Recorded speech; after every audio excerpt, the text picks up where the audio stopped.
Penetration ছাড়া যে কোনো ধরনের হ্যারাসকে তারা বা মোলেজকে তারা কেস হিসেবে নিচ্ছে না। আমরা চাচ্ছি সেটাকে ধরা হোক। উলঙ্গ হয়ে দাঁড়াইছিল ছেলেটা, কেন থাকবে ওরা? এই পরিস্থিতির জবাবটা কে দেবে? 90 বছর বয়সী একটা বৃদ্ধ মহিলা রেপ হচ্ছে, আপনি ওদেরকে কি পোশাক দিয়ে কখনো আটকাতে পারবেন? জুলাই আগস্টের বিপ্লবে আমরা নারীদেরকে সম্মুখে রাখলাম, কিন্তু জুলাই আগস্টের পরবর্তীতে আমরা নারীদেরকে কি করতেছি? ঘরে গৃহবন্দী করার চেষ্টা করছি। যতদিন না পর্যন্ত সে মানুষ হিসেবে নারীকে দেখবে ততদিন পর্যন্ত ধর্ষণ বন্ধ হবে না। স্বরাষ্ট্র উপদেষ্টা এবং আইন উপদেষ্টার এখানে সরাসরি ব্যর্থতা রয়েছে। আমরা জিন্দাবাজার 74 পয়েন্টে সিলেটের সমবেত হয়েছি দ্বিতীয় দিনের মতন আমাদের নারী শিশুদের উপর যে ধর্ষণ চলতেছে, নিপীড়ন চলতেছে, এটার প্রতিবাদ করে আজকে আমরা আমাদের 9টি দাবি নিয়ে এখানে এসে দাঁড়িয়েছি। দাবিদের মধ্যে একটি হচ্ছে যে আমাদের যে ধর্ষণের যে সংজ্ঞাটা আইনের, সেটাকে সংস্কার করা। আমাদের দেশে দেখা যায় যে বর্তমান ধর্ষণের সংজ্ঞা বলে যে শুধু পেনিট্রেশন ছাড়া যে কোনো ধরনের হ্যারাসকে তারা বা মোলেজকে তারা কেস হিসেবে নিচ্ছে না। আমরা চাচ্ছি সেটাকে ধরা হোক। তারা মনে করে যে মেয়েদের জন্য ছেলেদের পুরুষাঙ্গে প্রবেশ হলে শুধু ধর্ষণ হয়। অন্যভাবেও যে আমরা দেখতে পারি বিভিন্ন কেসে যে লোহা, বোতল এগুলো ইউজ করেও ধর্ষণ করা হচ্ছে, এটাকে ধর্ষণ হিসেবে ধরা হচ্ছে না। আজকে আমরা এখানে আমাদের আসিয়ার জন্য, মুনিয়ার জন্য, তনুর জন্য দাঁড়িয়েছি, যেন তাদের বিচার হয়, তাদের সব কিছুর জন্য সুষ্ঠু বিচার হয়। ধর্ষকরা যেন ভয় পায় ধর্ষণ করতে, রাস্তায় যেন তারা দাঁড়াতে পারে না, আর আমরা যারা ভিকটিম তারা যেন বুক ফুলিয়ে চলতে পারি। প্রকাশ্যে যদি একটা শাস্তি দেওয়া হয়, কেউ এই ধরনের সাহস পাবে না। আমরা আরেকটা জিনিস দেখলাম যে 24-এর আন্দোলনে নারীদেরকে আমরা সামনে রাখলাম, জুলাই আগস্টের বিপ্লবে আমরা নারীদেরকে সম্মুখে রাখলাম, কিন্তু জুলাই আগস্টের পরবর্তীতে আমরা নারীদেরকে কি করতেছি? ঘরে গৃহবন্দী করার চেষ্টা করতেছি। এখন প্রতিদিন পত্রিকা খুললে নিউজ ছাড়ার সাথে সাথে আমরা দেখতেছি আজকে অমুক এলাকায়, কালকে তমুক এলাকায় প্রকাশ্য হচ্ছে, বাবার হাতে হচ্ছে, ভাইয়ের হাতে হচ্ছে, দুলাভাইয়ের হাতে হচ্ছে। কেন এই ধরনের জিনিস হবে? আপনি একটা শাস্তির দৃষ্টান্ত দাঁড় করান।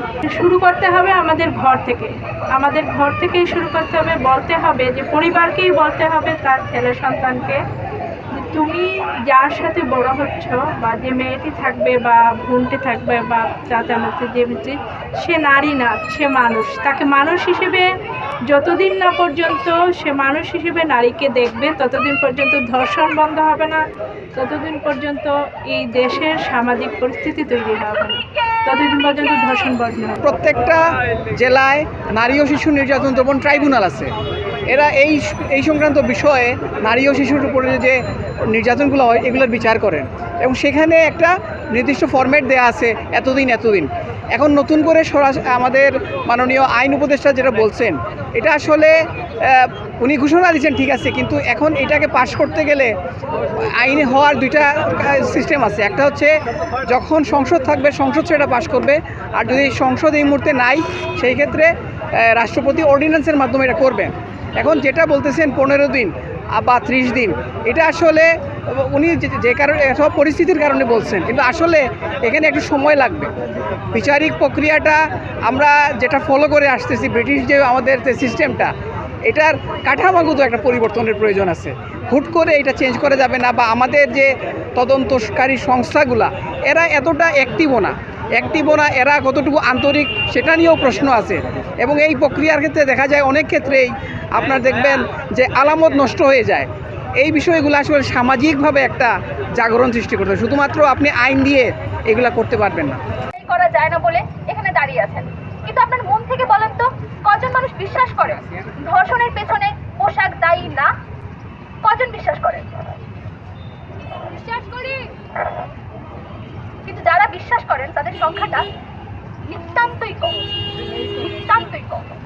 এটা বলতে বাধ্য হচ্ছি, মেট্রিক পাস করার পরে, ইন্টার পাস করার পরে, অনার্স পাস করার পরে একটা মানুষের বোধ বুদ্ধি বলে যে ধর্ষণের পেছনে মেয়েদের পোশাক দায়ী, ধর্ষণের পেছনে মেয়েদের প্রভোকিং আচরণগুলো দায়ী। আপনি কি সত্যি বিশ্বাস করেন ধর্ষণের পেছনে একজন ধর্ষকই দায়ী? কজন বিশ্বাস করেন? এখানে হাত তোলেন তো। একজনও হাত তুলতে পারছেন না। মানে মোটামুটি কি আপনারা বিশ্বাস করেন যে ধর্ষণের পেছনে পোশাকই দায়ী? হাত তুলেন। ধর্ষণের পেছনে ধর্ষক দায়ী। কেন দায়ী?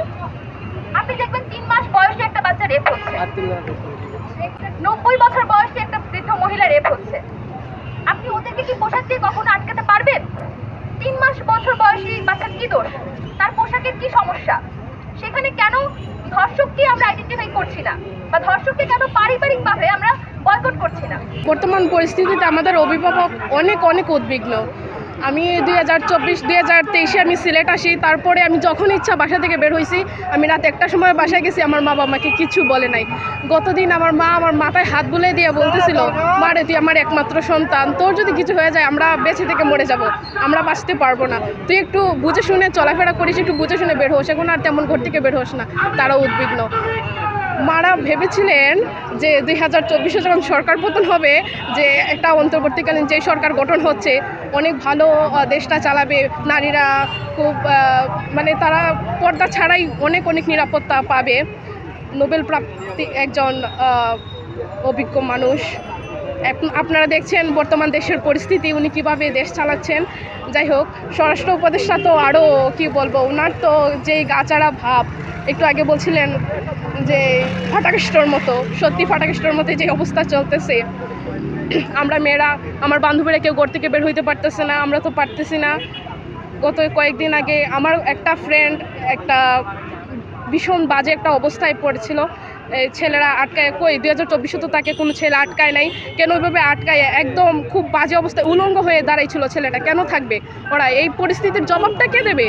অনেকে বলেছিল আমরা চেক করব, এই করব, সেই করব, কিন্তু পরবর্তীতে তার কেউ যে হয়েছে, হ্যাঁ আমরা চেক করেছি। আমি কিন্তু সরাসরি জায়গাটা লিখে দিয়েছিলাম, কত নম্বর রোডে হয়েছিল, আমি সব উল্লেখ করেছি। তারপরেও কিছু উৎসুক জনতা, আচ্ছা কোথায় হয়েছিল, আমি কিন্তু পোস্টে একদম স্পষ্টভাবে লিখে দিয়েছিলাম কোথায় হয়েছে, এবং আমি বলে দিয়েছিলাম আপনারা একটু দয়া করে ওই জায়গাটা একটু চেক করবেন, ওইখানে কি হয় না হয়।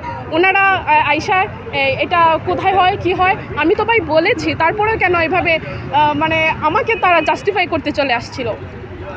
এই চলতেছে বর্তমান পরিস্থিতি। সরকারের চেয়ারটা খুব নড়বড়ে, মানে 2-3টা পা অলরেডি চলে গেছে, একটা পা যাও টিকে আছে, ওইটা যে কখন যাবে মানে বোঝা দেয়। খুবই, আমি ব্যক্তিগতভাবে বলছি, খুবই ব্যর্থ। আমি একজন মেয়ে হিসেবে বলছি, আমার কোনো নিরাপত্তা নাই। সংগ্রামী সিলেটবাসী, আপনারা জানেন সারা দেশব্যাপী প্রতি মুহূর্তেই যে ধর্ষণের ঘটনা ঘটছে, তার বাহিরে আমরা কেউই না।